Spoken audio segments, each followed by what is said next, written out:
Well, hello there, and welcome back to another episode of A New Life in Italy. I'm your host, Samantha Wilson, and today's episode starts with a question, one that I've been actually thinking about for quite a while. And that question is, why does Italy make us question our own lives? Not as a holiday, not on our next trip, but actually our lives. People come home from Italy and suddenly they're asking all kinds of questions that maybe they weren't asking before, like, do I really want to keep living where I'm living? Or why am I always in such a hurry?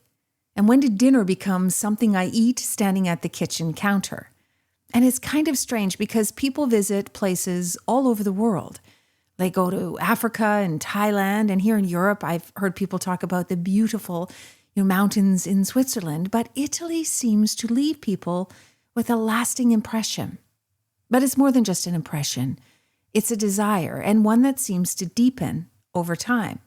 So today I want to explore why. What possibly could be the reason that this country and this culture make us question our own lives? This episode is for anyone who's ever come home from Italy feeling just a little bit different. Are you ready? Let's get started. I'm Samantha Wilson, and this is A New Life in Italy, a show for people who love Italy and are quietly trying to figure out what it would really take to build a life here. We talk honestly about the practical choices, the emotional shifts, and the parts of this journey that don't always get talked about, so that you can move forward feeling informed, grounded, and more confident. If you're somewhere between dreaming and doing, you are in exactly the right place. Now, let's get into today's show.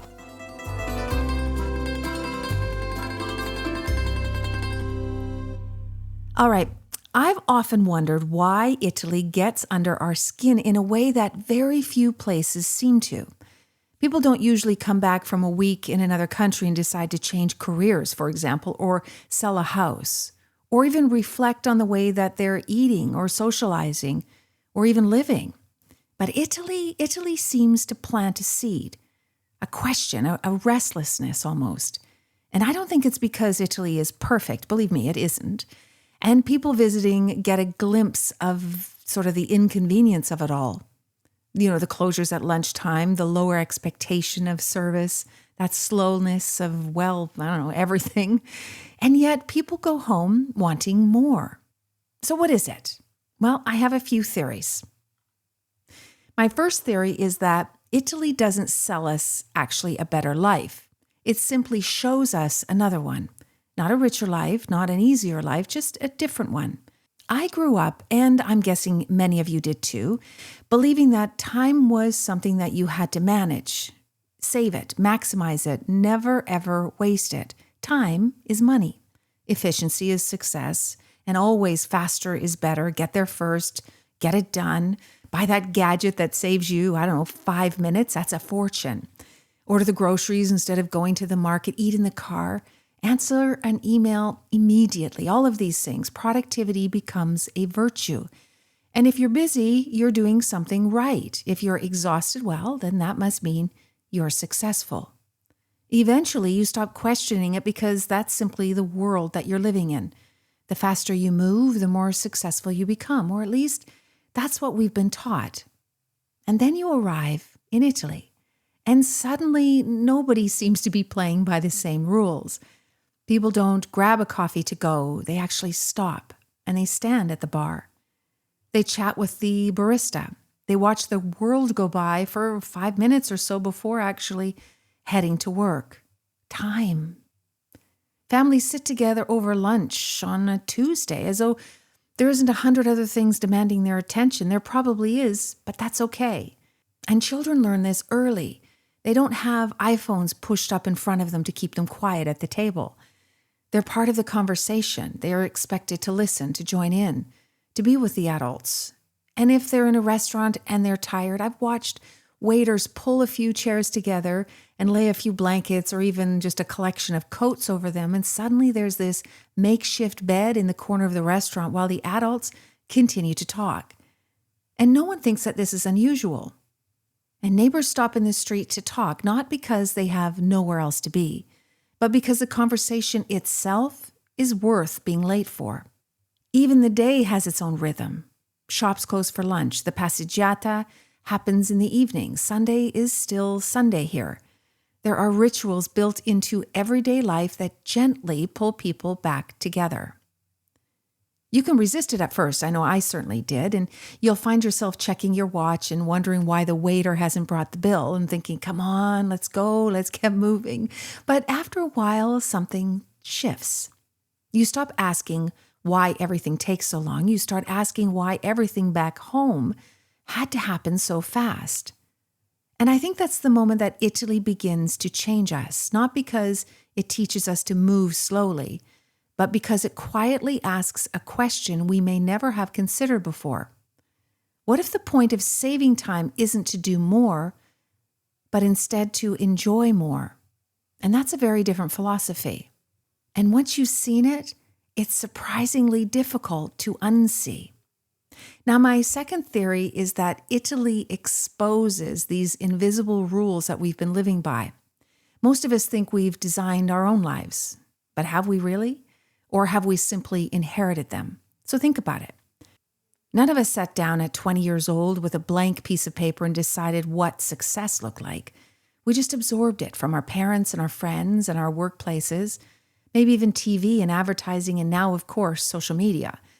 And even the neighborhood that we grew up in, the culture that was around us, without even noticing, we inherited a set of rules, a set of norms. Success would look like this. You'd have a great career, a bigger house, a newer car, always improving, always climbing, always planning for what's next. And we learn that being busy means that you're important, that asking for help means that you're weak, and that slowing down means you're falling behind. And that retirement is when life finally begins. And because everyone around us is living by those same rules, we rarely stop to question them. And then you arrive in Italy, and suddenly you are standing outside looking in. It's almost like watching another family play a completely different game than you are. People measure success differently here. The 80-year-old man who spends every morning talking to his friends in the piazza is not considered unproductive. And the shopkeeper who closes for lunch isn't viewed as lacking ambition or lazy. The family who spends 3 hours around the table every Sunday isn't trying to optimize their weekend. They're simply living according to a different set of values. And that's incredibly comforting, not because one way is right or the other is wrong, but because it forces you to realize something, that the way you've always lived isn't the only way to live. And that's a surprising, liberating thought. Suddenly you find yourself asking a question that never really occurred to you before. Who wrote the rules that I've been living by? And perhaps even a better question, do I actually agree with them? Which leads me to my third theory, and that is that Italy reminds us that adulthood doesn't have to become smaller. I think something happens to many of us as we grow older. Not overnight, just gradually, and we almost don't even notice it. When we're young, we are constantly expanding our world. We travel, we meet new people, we learn new things, and we kind of say yes to pretty much anything that sounds pretty cool. Life feels really open, and the future feels wide. And perhaps most importantly, we assume that there will always be time for one more thing. But that feeling doesn't last forever. Little by little, our lives begin to solidify. We build careers, we buy homes, we have kids, maybe we take care of our parents, and our calendars start to fill. Our responsibilities start to grow, and before we know it, our lives become incredibly organized, predictable, and very safe. And our world doesn't necessarily become worse, it just becomes familiar. So we stop trying new things because we already know what we like, or stop meeting new people because we have our circle already. And we don't really explore as much because we've already found our favorite places. And without realizing it, life slowly shifts from discovering to maintaining. And then we come to Italy. And for the first time in a long time, we're expanding again. We're exploring streets that we never walked before. We're eating food we've never tasted and trying to speak a language that we know nothing about. And we're having conversations that we never expected to have with complete strangers. Every day asks something different of us. And somewhere in that process, we remember something that we'd forgotten, that growth doesn't only belong to the young. Adventure doesn't have an age limit, neither does reinvention. And I think that's one of the reasons Italy makes us question our lives back home, not because it changes who we are, but because it reminds us of who we were before life became something that we managed instead of something we experienced. So maybe Italy isn't changing us at all. Maybe it's introducing us to the person we've been too busy to become. Now, I know that sounds like a really big statement, but think about it. Have you ever noticed that when people describe what they love about Italy, they rarely start with the buildings, for example? They say things like, well, I feel calmer, I laugh more, I sleep really well, or I spend more time walking outside, talking to people, noticing things. They're not describing Italy. They're describing themselves, a version of themselves that somehow appears here. Now, this year I found myself thinking about these ideas a lot more than I ever had before. Maybe it's because I'm turning 60. I mean, it's funny how certain birthdays make you stop long enough to ask questions that you didn't have time for before. Not about where you're going, but about how you're living. And I've realized something, that for years we've spent a lot of time talking about Italy as a destination. The visas, the paperwork, the logistics, the practical side of making a move. And those conversations matter. They always will, and I'll keep having them. But somewhere along the way, I realized that some of my favorite conversations about Italy had very little to do with moving at all. They were about the people that I'd met, the book that someone couldn't stop thinking about, a tiny restaurant where nothing remarkable happened except maybe a 2-hour conversation with a complete stranger. And I realized that perhaps what draws so many of us to Italy isn't the country itself. It's the way it makes us feel, the questions that it leaves us with, the version of ourselves that seem to appear when we're here. And I found myself wishing that there were more places to have those conversations, not about moving to Italy, about living, about staying curious, about books and films and food and people and ideas, and about the things that make life feel richer, not busier, but richer. And that's really where Vivace began, not as a plan, not as a business, but as an answer to a question that I'd been carrying around for a really long time. If Italy has the power to awaken something in so many of us, what if there was a place that kept that feeling alive, whether you lived in Italy or not? Now, if you're musical, you already know the word. Vivace is a tempo marking. It's like an instruction to play with life, with brightness, with spirit, fully alive. And that's what I hope that Vivace becomes. It's a place for the conversations that begin after, a guidebook closes, the stories that stay with you, the people who make you think, and the ideas that quietly change the way you see the world, whether home is Italy or somewhere thousands of miles away. So I'll leave you with the same question that I started with. Why does Italy make us question our own lives? I don't think it's because we're all secretly meant to live here. I think it's because Italy gives us something that's becoming increasingly rare, a human perspective. It takes us out of our routines, and for a little while, we get to see our own lives through fresh eyes. Maybe that's why people don't just fall in love with Italy, they fall in love with the person they became while they're here. And maybe that's why the plane ride home feels so different. The country hasn't changed, you have.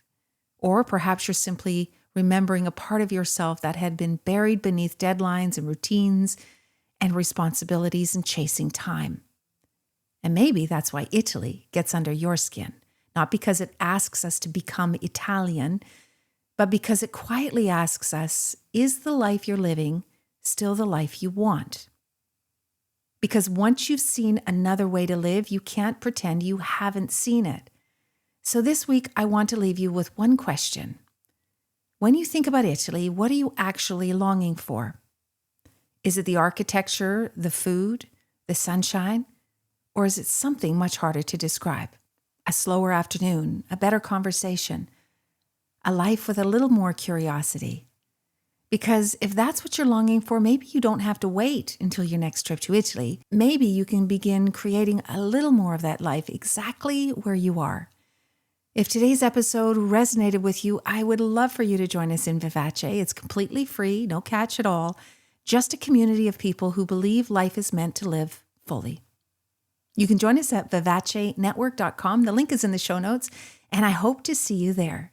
Ciao for now.